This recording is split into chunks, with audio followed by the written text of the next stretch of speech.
Welcome to the What's Your Ceiling podcast. We're your hosts, Monte, Wyatt, and Paul Scieszinski. Wherever you are in life, there is a higher ceiling. This podcast is how you become aware of it and how to take action to push through it. It's time to discover your ceiling. Welcome to What's Your Ceiling podcast. I'm Monte Wyatt. I'm Paul Scieszinski. And we welcome you to today's show. We talk about health, family, and business and breaking through ceilings. I'm excited for today's conversation. He's a great friend of mine. We've known each other for years. He's actually been a client of mine, and he's been very influential in the banking business and has grown in Lincoln Savings Bank over the last 28 years to be now the leader of it, and been the leader for, you've been leader for how many years? Been 10 or 12? 8 years, yeah. 8 years. That's awesome. That's awesome. Well, Erik Skovgard is joining us today. We're going to have a great conversation to learn how Erik has broken through different ceilings in his career and how he's balanced his family when he does that as well. He's got 2 great kids. And we always start with a good topic of getting our minds going. And we as achievers out there, I want you to challenge yourself in this topic. And the topic I want to talk about for a few minutes is seizing opportunities. So, Paul, when you hear the phrase seizing opportunities, what comes to mind for you? It comes to mind is when there's a change in the economy, change in technology, there's opportunities out there that you can take and hopefully you have the awareness to seize that. And so I think there's a lot of opportunities out there, and some people take advantage of that, and I think that's great. Yeah, some people take advantage, some people don't. That's right. There's always risk there. Erik, how about you? When you hear the phrase seizing opportunities, what comes to mind to you? A lot of times I think when the majority of the people are seeing negativity or recession or downturns, that's actually when the greatest opportunities are available. You can buy low. That's always the idea, right? Buy low, sell high. And so that's us as Lincoln Savings Bank. That's when we've actually had the greatest breakthroughs on growth is during downtimes. Yeah, that's what Warren Buffett always says. He's a pretty sharp guy. And a smart guy. Yeah. You know, when I think of seizing opportunities, you got to be looking for them. And no matter where the market is, there's always an opportunity, and you got to be looking for them. So many people miss them because we are too focused on the negative things or things that aren't working. We got to be looking for opportunities because there's always an opportunity, and you gotta seize it. You got to go after it. Yeah, and I think the way things are right now, we don't know for the next 24 months we're going to be in a recession or we're going to go right through this recession. It's kind of an interesting time right now, but I think it's going to be an opportunity to seize some opportunities. You got to find them. You got to go look for them. Absolutely. Right. Well, part of seizing opportunities, and Erik, I'd love to have you share with our audience a little bit about your career, because when you first started with the bank 28 years ago, it was a much smaller bank. And to tell us a little bit of the journey of where the bank has gotten to and how you've seized opportunities, whether it's been new projects, new banks, new locations, new community banks, whatever it might be. So tell us a little bit about your journey, if you would, please. Yeah. Anymore, I think I'm pretty rare in that I've only worked at one place. Yes. I like to joke. I've been in front of groups speaking before, and they talk about your history or your resume. So my previous job was I delivered pizzas at Domino's. Seriously. UNI Domino's. UNI Domino's. Yep. While I was going to school at Northern Iowa. But no, seriously, I started at Lincoln Savings Bank as an intern, December of '94. And at that time, we would have been 3 going on 4 locations. All of the towns we were in, small rural Iowa communities, we didn't have a town that had a stoplight. That's how small. We just very, very small, about 70 million in assets, community bank back then. And right away, I fell in love with, I could see some big plans, a group of people that wanted to do something different than just be a small community bank. And I fell in love with the organization. And so we went from that to entered into a town with stoplights. That was a big change.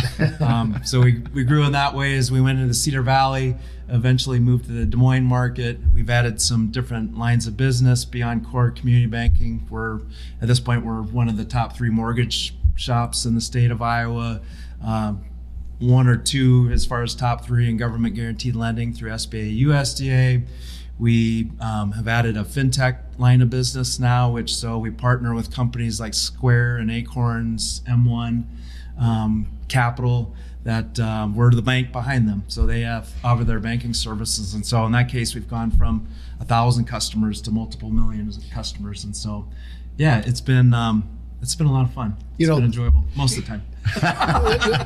That's interesting, Eric, because, we've got some changes going on in the banking business. And I think we find, and we've discussed this before, I think, 20, 25 years ago, when you seen change, it was maybe 5, 10, 15 years before you saw change. Oh. In today's world, I mean, you can see 6 months, 12 months, there's huge changes going on all the time. And in the banking business has been like that. And I understand you got involved with fintech. You want to tell us a little bit about that and kind of why you brought them on and how that affected your business? Yeah. Well, maybe back to the opportunity section. So the way it started way back when was our marketing director, a gentleman named Mike McCrary, and I went to a presentation where we saw a software company share a concept where it was a savings app. And we're like, well, that looks pretty cool. We should go meet those guys. And they happened to be in Des Moines. And so it was, the product was called Smarty Pig, Social Money, and it was a startup in Des Moines. And so we went and we're like, what could go wrong? Let's go have coffee with them. Well, next thing you know, they shared a concept with us on how they wanted to work with more banks and grow this out. And we ended up flying out to San Francisco to meet with Square and New York to meet with Capital. And next thing you know, we ended up partnering with these software companies to provide banking services. And so the way I like to explain that is if you work with Square or Acorns or any of them, and you have your debit card with them, you'll see their logo. It's all about them on the front and really the majority of the card. And then in small print, you'll see that it's Lincoln Savings Bank. So we take care of all the banking, all the regulation, all the compliance part of that. And then they're the marketing wing, the brand that sells the products and services to customers. Well, that's pretty cool. So your bank actually, for that transaction, backs that transaction at that time. Is that correct? We do, yes. Okay. Yep. And so how long have you been involved in that space? I think we're going on 5 or 6 years. Okay, so yeah. You're getting in, trying to get ahead of the game, and so how have you grown quite a bit since you brought fintech on? Yeah. So we saw the jump from, at that point we were about 18,000 customers to we jumped all the way up to over 3 million customers. And the unique thing for our organization was, you think about that from an asset standpoint, we didn't really grow that much, but we added a lot of customers. And so from a mindset, that number of customers took us from, I don't even know where we ranked in the United States before, 18,000, way down the list, to we became one of the top 50 largest banks in the United States. Wow. And so when you think about that and the risk that brings along, right? So you have transactions across the whole country, millions of customers. So we've been investing a lot in our infrastructure to handle the Bank Secrecy Act, compliance, regulation, fraud, all of that, building out a company to handle all of that. And so that's really what I've been doing a lot over the last few years, is building out that structure to not only support the customers we have, but really grow it going forward. How did you have to change the way that you thought about the business? Because, as a community bank, you've got small communities, you've got people who grew up in those towns that are working in the banks, and now you've got remote employees, you've got bigger communities, how did you have to change the way you led the organization? That's a really good question. I found myself all of a sudden, because at my core, I'm a community banker. That's what I love. Like when we go out to visit branches and I get to see customers and deal with the employees that just makes my heart feel good. That's the core values part of me that I really, really like.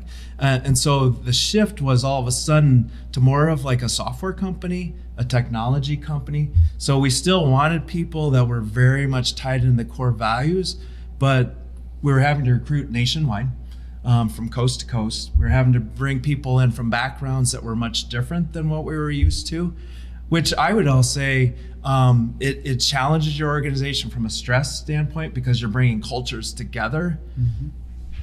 but I also reflect, that's one of the things I love doing. So taking somebody from a totally different background or a different nationality or a different skin color or a different religion and getting together and learning from each other and learning to appreciate each other. And I also see once people accept each other and make that step of see it and quit it and stop seeing that other person as a villain and start seeing them as a partner, you just get so much smarter and more intelligent, and you're able to do so much more than you ever would have thought. I want to touch on something you just shared there. You had to bring cultures together, you got to learn from each other, appreciate each other, accept each other. How do you do that? That's a challenge for every business out there, is bringing in diverse people and diverse talent. How did you? It takes how did you leadership. do that? It takes great leadership. How did you do that? Well, first I would be very humble in saying I haven't mastered that at all. So I'm learning every single day. I think what we've seen that's worked so far is one of the things where the remote culture doesn't work is that can be challenging on bringing people together. Us sitting face to face like this, you can't beat that. Yeah. And so it doesn't mean you have to be face to face every single day, but if you have remote people, you have to be intentional on making that happen. Because nothing beats sitting down and breaking bread together, having a drink, getting to know each other as true people. Because I really feel like once you get to know somebody as a person, it's pretty hard to vilify them or their ideas anymore. Mm-hmm. So if they do something you don't like, instead of just they're terrible and it's horrible, you call them. Mm-hmm. Hey, I don't understand why you're doing this or why we're doing this. Help me understand. So I think it seems really simple. But you sit two people together that are having a conflict, it's amazing how many times they resolve it when they're face to face. Yeah. You had said something about core values, and I think you bringing in, people from all over the United States, probably around the world, you probably have people that come in and culturally different. But probably if they have that core value, it doesn't matter where you come from. I mean, and that's kind of my understanding, what you guys stand on is your core values. Is that correct? Yeah. And bringing that together. Whether you're from Africa or United States, you can all, if you have that core value, you can kind of get better and grow together, I think. Yeah. Yeah. And some of it, some people, what I've run into a little bit is people, they have their core values, and especially maybe their religious beliefs, that sometimes I don't think our core values conflict with that.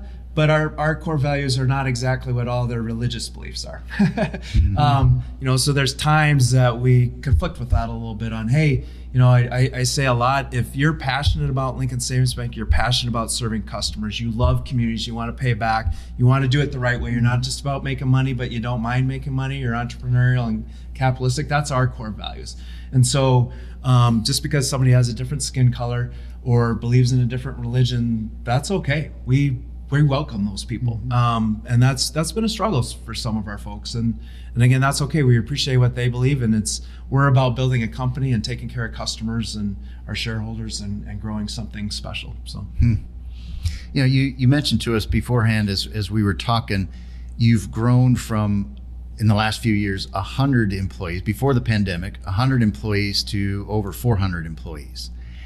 Tell me what you're doing to attract new employees. And because in today's world, everybody's looking for employees, everybody's looking for new team members, and it can be a challenge out there. How are you attracting, and what's your story? How do you get people to fall in love with Lincoln Savings Bank?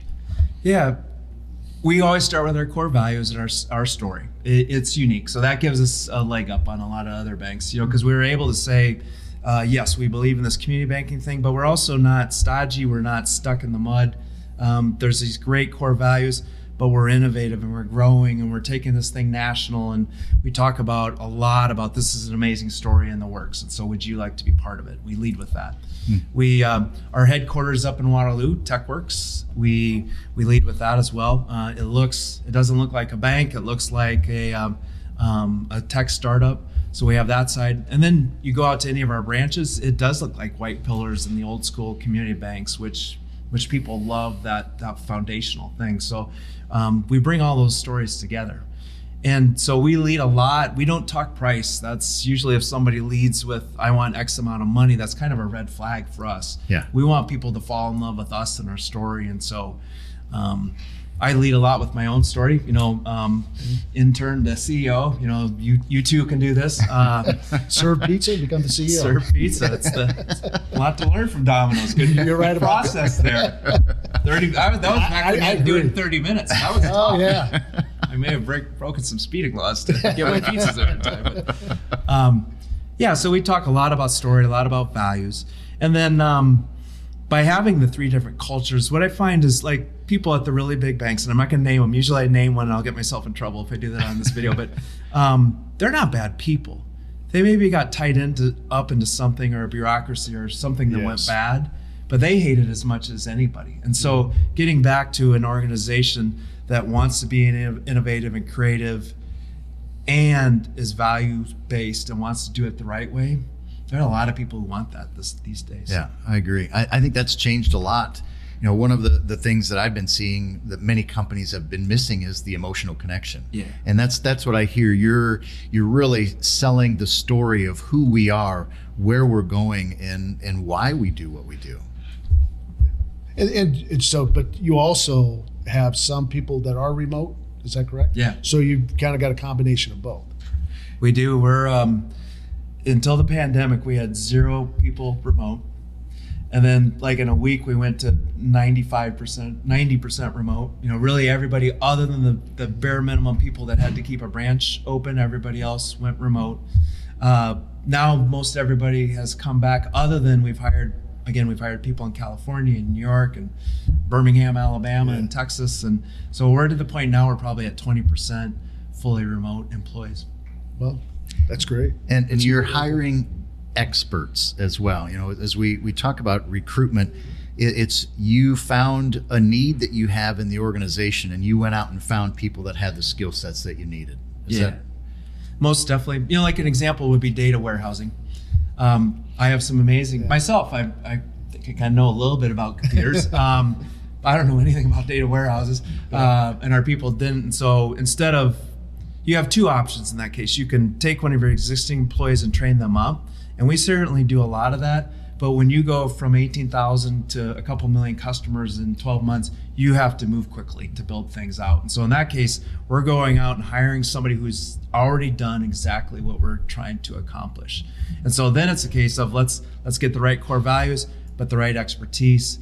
And as a community bank, out of Rhinebeck, Waterloo, North Central Iowa, sometimes there's just not the talent that we need available. And so then you got to go to a national market and recruit people to come right. in. And that goes to our next question is you probably have several different avenues that you do for recruitment, probably from headhunters to local to hiring other talent from other companies, correct? Or tell me a little bit about that.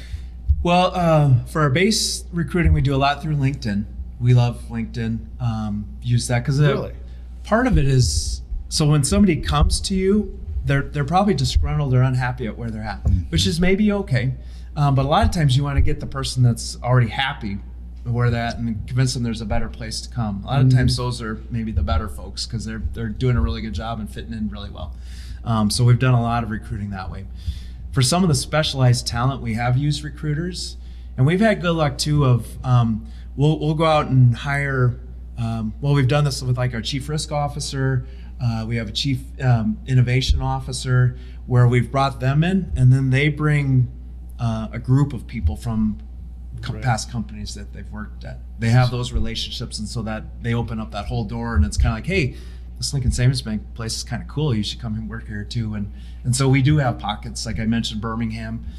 We have a whole project management team in Birmingham that all used to work together. Now I think one's in Phoenix and one's in Texas. They've spread out, but it's relationships, right? It is. So. It is. And you spoke briefly. Now, you've got some IT background or computer background, don't you? I do, yeah. See that? I think I figured out your secret sauce. You get somebody past age 45 and that you think I'm over 45? I don't know. I'm just guessing. You're right. It's a big thing right now, and I think, and I be honest with you, I see it in Congress. These 60, 70, and 80-year-old people, and you see Jeff Bezos or Zuckerberg, or these people get in front of Congress, and you can tell the questions that they ask have no clue Right. of the technology. And I think you find out if you want to grow today, you better understand technology. Yeah. And that gets into the blockchain. Yep. And that's our new thing right now. You know, what is real, what is not real. I believe in the blockchain. I think there's a lot of fake stuff out there right now. I think that with regulations coming in, we're going to weed that out. But I think it's going to be a big part of.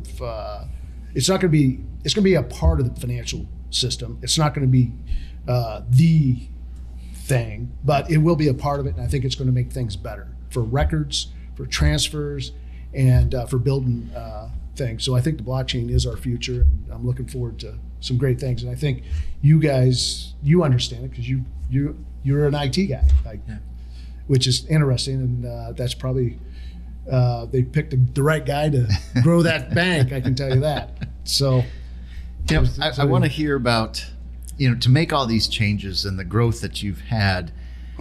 How did you break through some of the self-limiting beliefs? What were some of those beliefs that could have held you back, or that board members had, or executive team members had, or you had, that we really had to change how we were thinking to get to that next level before we could jump from 100 to 200, 300, 400 employees? Yeah. Well, I think you maybe hit on some of it. So I've had some amazing mentors and leaders. A gentleman named Steve Charter, who was my predecessor at the bank, an amazing visionary. Cordell Peterson in the PCI group.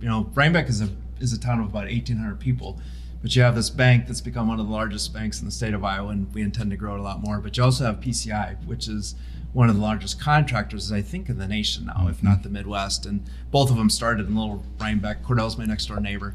But they had amazing vision that they weren't afraid. So like I remember conversations when we first went into Waterloo Cedar Falls.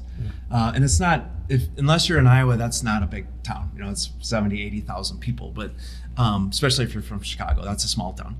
But for us from 1800, it's like, well, there's no way we can go to Waterloo Cedar Falls to compete. I remember a few people saying that, and Cordell and Steve just, no, we're going to do it. We can do that. Same thing when we went to Des Moines. Is there's so many banks. There's a bank on every corner, and I can't remember which one of them said it, but one of them said, but we're not there, and we're going to go and we're going to beat them. It's no different than any other marketplace. And so having mentors like that, and it doesn't take a lot. It just takes a couple strong, driven people that aren't afraid, that see opportunity. One of the funny things we always say is, well, if we don't suck, why wouldn't we be successful, right? But there's that mindset of, oh, it's so tough and it's so hard. And I remember the first time we went out to San Francisco, it's like we thought these people would like walk on water as we talked to them, and all of us with our UNI degrees did just fine sitting across from them. Absolutely. And, and in some ways, amazing companies and what they've accomplished, but we can go toe to toe with them. And so just having confidence. And one of the things we say a lot is you can't score if you don't shoot. Yeah. So, and if you miss, so who cares? So learn from it and move on. Absolutely. I love that. To our achiever out there, it is about having a mentor to challenge you and to support you and help you build that confidence. Yeah. And you've had a number of mentors that helped you do that. That's wonderful. Through this growth, how did you balance your family life? Because it's a lot of work. You put in a lot of time. You do some traveling to different parts of the state, and you talk about traveling to San Francisco and New York. And how do you balance that with the family? And is it a balance? Definitely, I think it's a balance, but it's I'd use the word priority. And so for me, having young kids, we grew up in small towns. We were very involved with sports. And so our couple rules were we're going to have dinner together every single night. And I can't say that I got to all of the kids' games, but I got to probably 95% of them. And so it is sacrifices, right? So if you're gonna get home early and have dinner. So sometimes that meant when the kids were young, they went to bed, and then I went not back into work, but pulled my laptop out and worked till midnight or 1 a.m. Mm-hmm. So I think that part, the family balance part, came pretty easy for me because I just love my kids. They changed my life 1,000 times over. And so I'd do anything for those two. So that part came easier, and it was just prioritized the time. The part that struggled for me more was managing the stress, and then the physical health, spiritual health, And so I would sacrifice to be for dinner, to be at their games, and then I wouldn't work out at the end of the night. Or the way I would handle stress is eating too much or having a glass of wine every night or whatever. And that can spiral away from you where you gain weight and you start feeling unhealthy. And so that was probably a bigger challenge for me, was my personal healthiness within the family. How'd you overcome that health side of it? What do you do today to keep yourself healthy? I don't know why I didn't think of it sooner, but it's just prioritizing. Yeah. I'm going to work out from this time to this time, and nothing's going to infringe on that. And sometimes it does. I mean, you can't be a CEO of a multi-billion-dollar bank and not work a lot of hours. I mean, that's part of it. So sometimes you don't get a lot of sleep, and so prioritizing, making good choices, and the other thing I've seen too is it may sound really hard when you say that, but it spirals up and it spirals down. So if you eat healthy, you exercise, all of a sudden you have a lot more energy, which then gives you more energy to work longer or later. But you do need to sleep. But even that, you sleep better. If you're not having a glass or two of wine every night, all of a sudden you sleep better, and it's better sleep. And so then again, you have more energy to keep rolling forward. It goes the other way too. If you have bad habits, all of a sudden you feel tired and bloated, and you don't feel like going the extra mile. So you gotta. The analogy I always liked, actually I think my mother-in-law shared this with me, is the airplane analogy. And they always tell you that if the cabin loses pressure, that you got to put your mask on first. Otherwise you're going to pass out. You can't help anybody. And I think as leaders, that's really important. You got to take care of yourself. You got to be healthy. You have to take breaks, take time off to rebuild, to refocus. And if you don't, you're going to spiral to the point you're not your best. Yeah, I think that's important. It's an awareness. I think it's an awareness that you have to have. Because if you can't take care of yourself first, you can't take care of anybody else. Yeah. And I think that's a great point. And I think that's what we're about. We're about our health first and our family, then business, personal finance. But couldn't have put it in a better way. I appreciate you saying that. That's Absolutely. And I think too, that's where having a good friend base, having good peers, good coworkers, a good coach, that, I know when we were working through things, you'd challenge me on, hey, you got to get this person in place, and don't do it now, don't do it later. And so having that support, and because you do have blind spots, and there's times you need somebody to say, no, you got to make that a priority. Yeah, and sometimes you even know that it's got to be done, but when that coach tells you, what are you waiting for? Yeah. It's time to go, get in. Yeah. It's your turn to play. Absolutely. And that makes a big difference, because Monte's done that with me before too. So. Yeah. How do you think you've changed over the last few years to how you led to how you're a leader today? I think the biggest thing, the hardest part when you start an intern at a small company to where we're at now, is I need to lead people.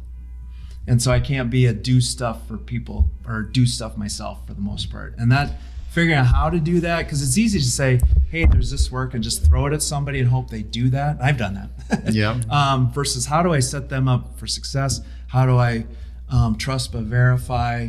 How do I make sure I have the right people? That's where really the challenging part. So I think growing that way in a leader. The other thing I've had to really come to recognize is everybody's watching me. And so we've had a lot of great successes, but we've had plenty of challenges. And so the hardest part is on the tough days when inside, I just want to roll up in a corner and cry. It's like, I can't do that. I gotta keep the game face on. And because ultimately the way I am, I might go do that, but then I figure out the problem, I'm going to solve it. Well, I can't have the rest of the team see me work through all those steps. I need to go do that off on my own, and then they just need to see me come back and say, okay, we're going to do this, this, and this, and here's how we're going to get it solved. So you just brought up, Eric, that's a great point, because if you want that company and employees to grow with you, you got to have a map.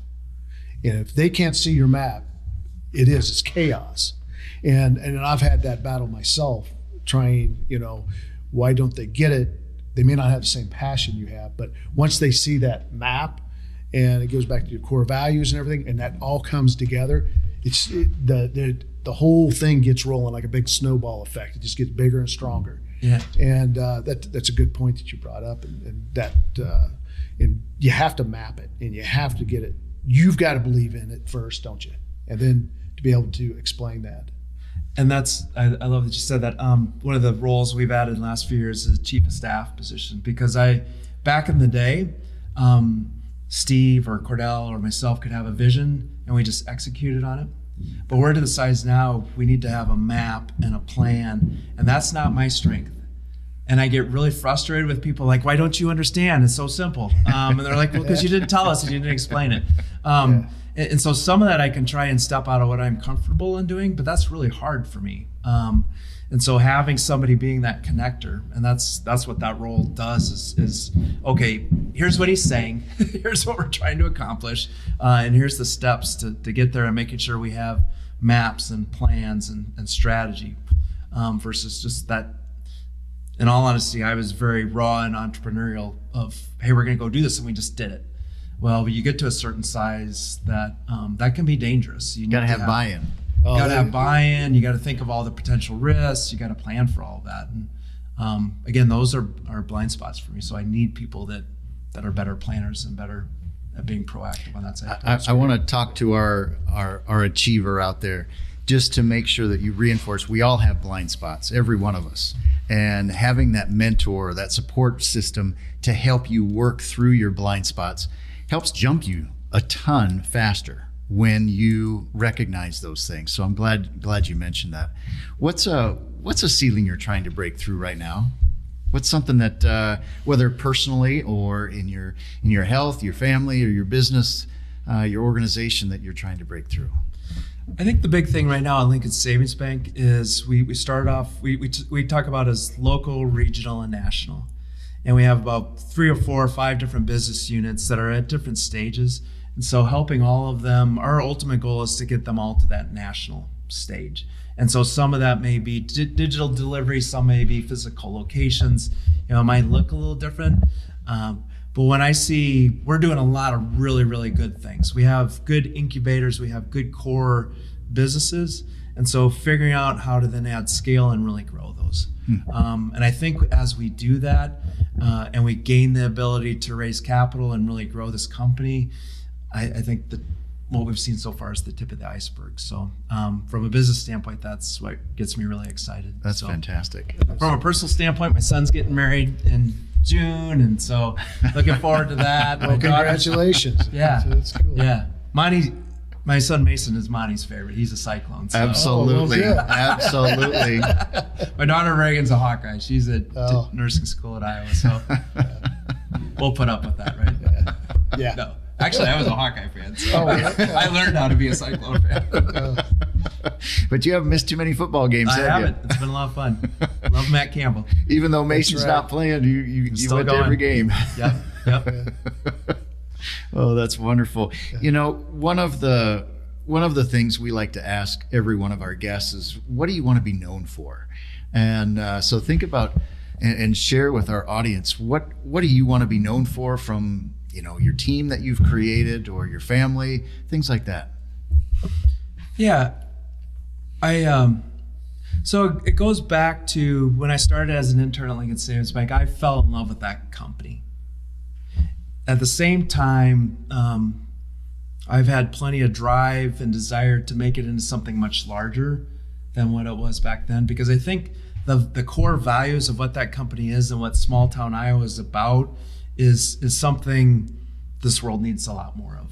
And so we use words like revolutionary, changing the financial services industry. I want to do that without losing what that core was.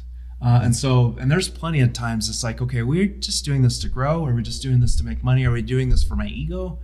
I have a lot of checkpoints because in my career, there's been plenty of opportunities to go do something for a lot of money, but leave the values behind. I could have done that. So the way I want to lead Lincoln Savings Bank is very values based. I want people to say, hey, that company's different. It really does truly care about customers and the employees. We have a saga, and we love our employees and the customers they serve. And so I remember when we put that in place, I got pushback from some of my small town rural community. Can we just say like? Love's pretty over the top. And I'm like, no, that's lame. We're going to use the word love. And if it makes you uncomfortable, you need to learn how to love a little more. So, I'm just really passionate. Hopefully that comes across. I'm very passionate about what we're doing.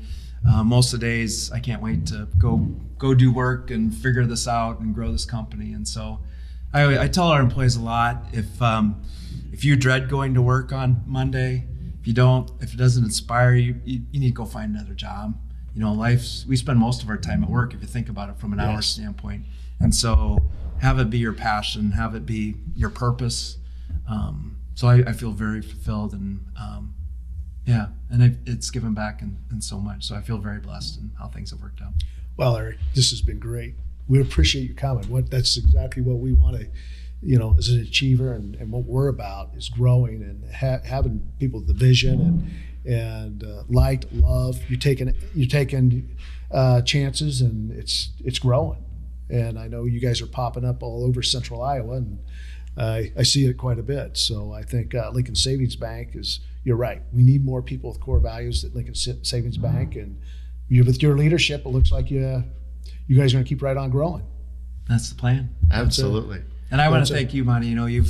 We talked about mentors. You've played a big role in my life and given me great coaching over the years, and a couple of times redirected me when I needed redirecting. And so appreciate you. And I think you're part of the Lincoln Savings Bank story. So I appreciate that. I appreciate that as well, because I love watching you. And you talk about that story. We love our employees. We love our customers.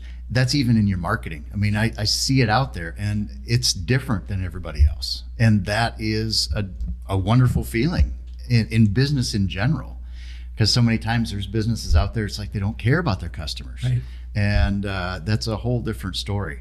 So I want to share a few of the learnings that I captured from you today, because I want our achiever to make sure you get some of these. It's bringing the culture together. You got to learn about each other, appreciate each other, accept each other, and you have to be intentional to do that.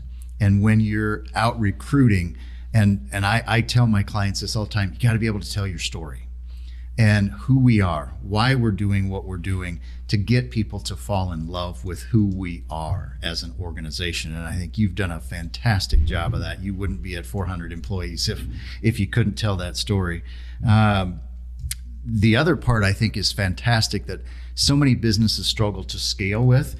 We either train up our team or we go out and get the expertise. And you've done both, actually. You've done both in many areas. And I think that's a big challenge that so many people are part of. They want to scale, but you have to be willing to get uncomfortable and hire people from the outside and make sure they match the core values, as you said. But I think that's a huge one. Paul, I got a whole list here. Any others that? Highlight? I'm all in on that intentional, showing that. I think that's important. That focus, that being intentional. A lot of people take that for granted, and I can say I have. And then I hear more and more successful people like yourself that use that word, and then that brings more meaning to it. But I do appreciate hearing that. I love your vision you're talking about, and you push the envelope a little bit to get better, and I think that's really important. Yep. So it was good. The last one that I want to mention is take care of yourself first. And I think we all go through that roller coaster where sometimes we put ourselves first and other times we don't. But I think that's a great message as well. So great. How, if anyone wanted to get a hold of you, how would you recommend someone get in contact with you? Yeah, I'm on LinkedIn. Actually, I'm all over social media. So if you just Google Erik Skovgard, you'll. Okay. Otherwise, email's super simple. Just first name, last initial, Erik S. Erik with a K. That's the only hard part. Then at mylsp.com. Excellent. Erik, thank you so much for joining us. Really appreciate your insights. Good. You've had a fantastic career so far with a lot of great things in front of you, and I appreciate you sharing that story. And I want to say thank you to our audience, The Achiever, and make sure you subscribe and like our pages and our posts, because we want to keep growing as well. And thank you again for joining us. Keep up the great work, everyone.